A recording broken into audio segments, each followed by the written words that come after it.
Kalau saya punya bom, saya bilang saya bom itu toa, saya bilang gitu. Mending langsung nangis setelah kemat. Setiap malam tuh saya dengar, setiap malam tuh saya nangis terus. Pokok pulang kerja dengar itu nangis. Pulang kerja, udah mau tidur gitu dengar itu nangis terus. Yang dipikirkan tuh dosa terus. Mau mereka musuhi saya nggak mau tahu. Yang penting, yang pastinya saya dan niat bulat saya melangkah. Kalau udah maju nggak mungkin mundur. Tapi kedua orang tua saya nggak ada. Bismillahirrahmanirrahim. Ayah, bunda, terima kasih telah menyupport Meli sampai sejauh ini. Semoga kalian diberikan kesehatan dari Allah.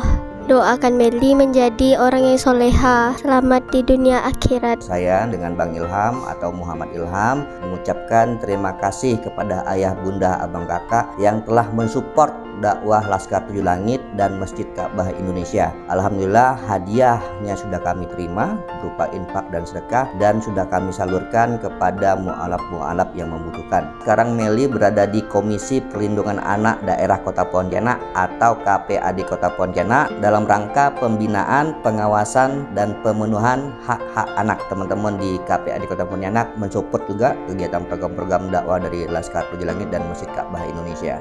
Semoga apa yang telah diberikan oleh ayah, bunda, abang, kakak diterima oleh Allah Subhanahu wa Ta'ala. Saya Bang Ilham. Assalamualaikum warahmatullahi wabarakatuh.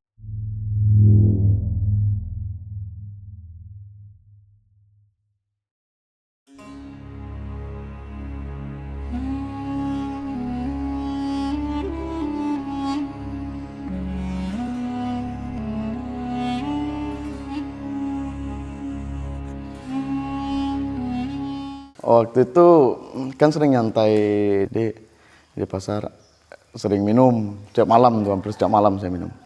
Jadi ketika kadang kita keluarnya sore, dengar azan itu kan dua waktu itu. Jadi azan maghrib dengan azan isya. Nah itu ketika itu posisi kita lagi minum. Masjid kan kurang tidak jauh dari tempat lokasi itu. Jadi kan kedengaran benar nyaring kan. Jadi kok ngerasa risih. Sampai keluarlah omongan itu bilang kalau saya punya bom, saya bilang saya bom itu toa, saya bilang gitu.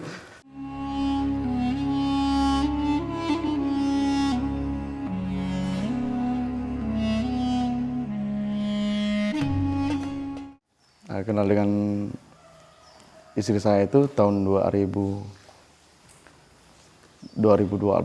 kalau nggak salah, 2012. Jadi selama pacaran, saya pacaran dengan istri saya kan, jadi waktu itu, jadi saya ada dengar salah satu lagu Itikaf, Taubatan Nasuha. Itu setiap saya dengar itu, saya nangis. Saya bilang dan istri saya waktu itu, kok saya nggak mampu ya dengar lagu ini, saya bilang. Ngapa katanya kan? Nggak tahu, pokoknya saya dengar lagu ini kok kayaknya perbuatan yang nggak bagus yang saya ingat, saya pikirkan selalu itu. Makanya saya nangis. Sampai waktu itu kan istri saya yang putarkan lagu itu di HP dia. Saya minta kirimkan kan? Minta kirimkan ke HP saya. Jadi setiap malam tuh saya dengar. Setiap malam tuh saya nangis terus. Pokok pulang kerja dengar itu nangis. Pulang kerja udah mau tidur gitu dengar itu nangis terus. Yang dipikirkan tuh dosa terus. Dosa, perbuatan yang tidak baik dengan orang, apa kata-kata kasar dengan orang, itu yang selalu saya pikirkan waktu itu. Jadi seiring berjalannya waktu kan, ya karena kita saya mau melangkah ke lebih yang serius lagi, yang menikahi istri saya itu, saya ngambil keputusan waktu itu tahun 2015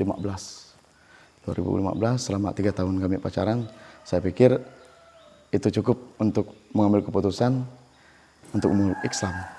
Gitu.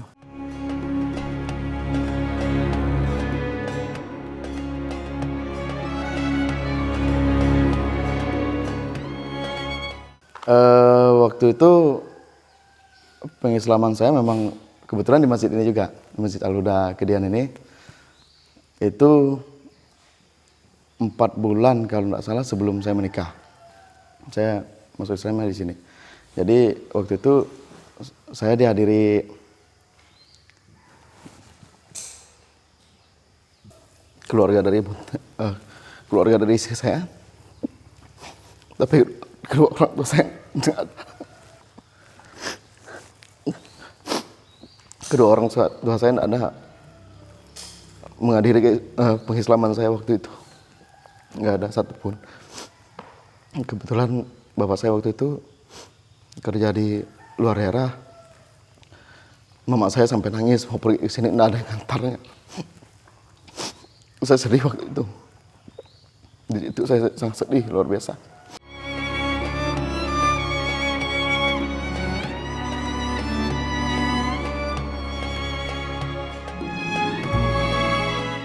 Sebenarnya namanya orang tua ya, orang tua itu pasti nggak ingin sebenarnya orang tua.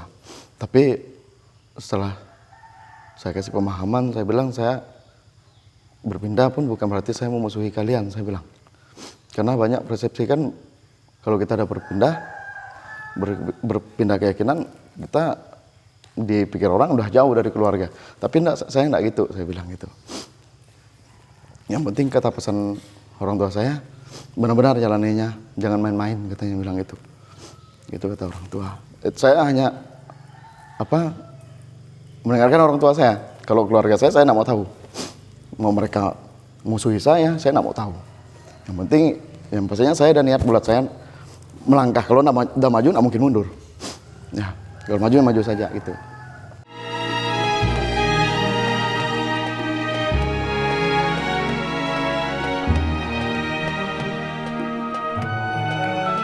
Saya selalu berdoa ya,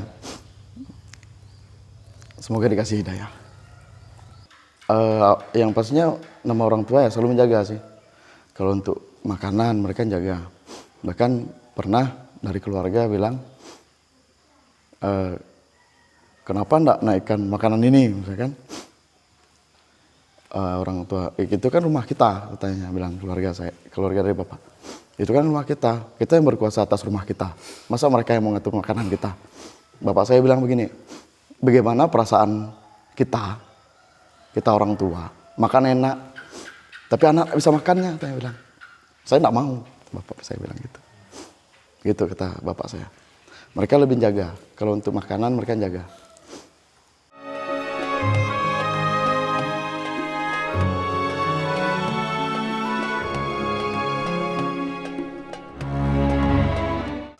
Ketika mengucap 2 kalimat syahadat di masjid ini, itu badan itu terasa ringan. Badan itu terasa ringan, rasanya nggak ada betulang semua. Padahal kita besar badan, nggak ada rasa rasanya tuh keluar aja gitu. Kayaknya yang dipikirkan tuh saya waktu itu nangis. Jadi nangisnya saya waktu itu. Nangis, yang saya pikirkan tuh dosa lagi. Banyak betul dosa yang saya perbuat ini, pikir saya gitu. Itu waktu itu. Nah, setelah berpindah, itu banyak hal-hal unik yang tidak pernah masuk dalam mimpi itu terjadi semua. Jadi salah satunya saya dengarkan orang azan. Itu pernah kawan saya, dia bukan muslim. Tapi saya mimpi, di dalam mimpi saya itu saya mimpikan kayak seperti ada pembatas. Saya di sini, orang itu di sini. Saya dengar azan kok merdu sekali gitu, tapi itu parungan. Nah, ketika saya noleh ke sebelah sini, saya lihat kawan saya itu. Wah, merdu sekali suaranya, saya pikir itu. Nah, keluarganya nih, kan dia kawan itu non muslim. Keluarga ini caci maki tuh di situ, di sebelah sini. Ngomel semuanya. Marahin si kawan, tapi kawan itu enggak peduli. Dia tetap azan ya di situ. Itu salah satu mimpinya. Dan juga ada satu mimpi saya yang unik. Itu kayak seperti di tanah lapang, tapi bergelombang. Gelombang itu seperti sampai nyentuh ini. Gelombang itu. Dikerumuni sama orang non, diketawain saya. Nggak mungkin bisa sholat di tempat seperti itu, katanya. Saya tunjukkan sama mereka bahwa saya bisa. Ini sampai udah sujud, ini sampai ini. Saya bisa lewati itu, bisa sholat di situ. Tiba-tiba saya selesai sholat, saya lihat kering saya hilang, kosong, saya sendiri di situ. saya selalu selalu sadar akan hal-hal yang memang tidak boleh, misalnya seperti itu. Saya selalu diingatkan itu, yang selalu diingatkan kalau sesuatu hal yang tidak cocok itu, saya selalu diingatkan. Kalau sebelumnya nggak ada, hantam-hantam saja, ya gitu.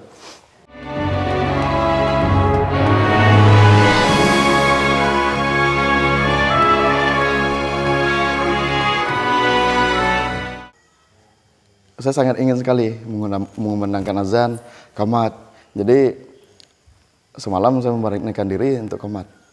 Itu merinding langsung nangis setelah qomat. Ya Allah, luar biasa sekali.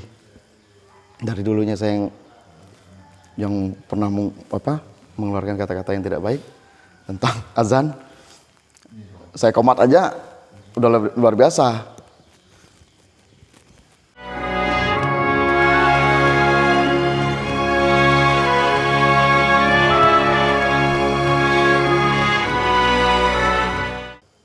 Kayaknya tidak mampu diukur, nggak bisa diukur. Itu kecintaan saya dengan Islam, dengan Allah. Setiap saya dengar cerita Nabi, dan biasanya nonton di YouTube juga cerita Nabi, saya selalu nangis. Kenapa perjalanan kehidupan Nabi seperti itu? Saya gitu. Aku sedih sekali saya pikir gitu. Perjuangannya sangat luar biasa. Berarti dari dulu lah. Dia ingin ketemu.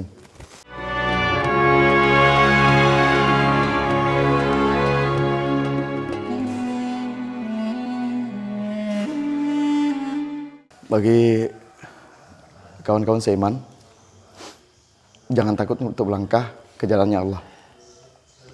Karena tidak ada hal yang tidak mungkin. Mungkin sekarang kita diberi sakit, Allah itu selalu mempersiapkan hal-hal yang baik untuk kita, yang terbaik untuk kita. Yang penting kuncinya sabar.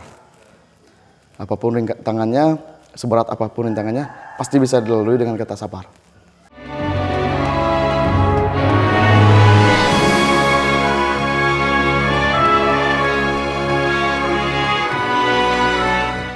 Ingin memperbaiki diri, yang pasti ingin belajar Al-Quran, ingin bisa baca Al-Quran, ingin perbaiki sholat, itu. Lebih mendekatkan diri, yang pastinya. Jadi di kampung kita ini, saya lihat sangat perlu sekali pencerahan, untuk membangun jiwa-jiwa sepertinya yang sudah lama tidur, gitu. Untuk bersatu padu membangun kampung ini supaya lebih maju, supaya semangat untuk menjalani keagamaan, di bidang keagamaan yang pastinya. Perlu banyak belajar sih yang pastinya, belajar lagi sih. Karena saya ngerasa saya masuk ke kampung posisi untuk wadah untuk belajar itu memang nggak ada. Ya, biasanya bertanya lebih detailnya lagi itu nggak ada. Dakwah terus tanpa henti, istighfar terus sampai mati. Mari kita bersaudara sampai surga. Assalamualaikum warahmatullahi wabarakatuh. Assalamualaikum warahmatullahi wabarakatuh. Saya Cece Yana selaku pembina Mu'alaf Kuburaya. Berterima kasih kepada ayah bunda, abang kakak, dan juga Laskar Tujuh Langit serta Masjid Ka'bah yang telah mensupport dan membantu saya dan membantu saudara kita Yuni yang dalam keadaan sakit, dan kami juga membutuhkan biaya untuk mengeluarkan saudara kita dari rumah sakit. Dan alhamdulillah hari ini kami telah membawa saudara kita kembali pulang dan menyelesaikan administrasi di rumah sakit. Saya selaku pribadi mengucapkan terima kasih banyak. Kami ucapkan semoga ayah bunda, abang kakak Allah lindungi, Allah berikan keberkahan, dan Allah berikan kelimpahan rezeki, berkah berlimpah, keluarga sakinah mawaddah warahmah, serta kemuliaan dan kebaikan dunia akhirat. Amma yatasaalun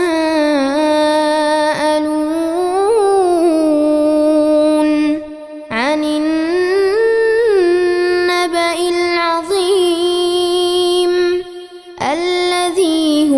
فيه مختلفون